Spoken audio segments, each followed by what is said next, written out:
In a very few events, you're ever going to use the text strike-through. And I'm going to show you an example probably where you can use the strike-through. So what is strike-through? If I select this text element over here and I go to the options toolbar, you will see we have the option here to strike.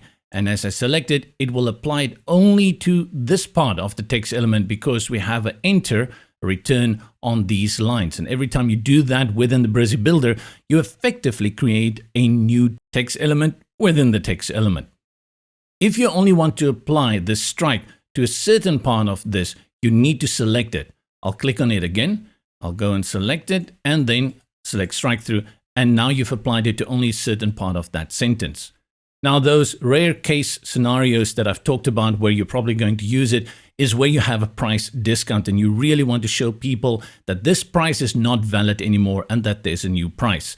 Here I have a price that was at $199 and now going at $146. And we can select the $199 and strike through. That makes it very visual that this price is no longer applicable and now it's at a discount of $146. For more tutorials like this to learn more about the builder, Brizy Cloud and Brizy WordPress, make sure to subscribe and visit us at brizy.io. Until next time.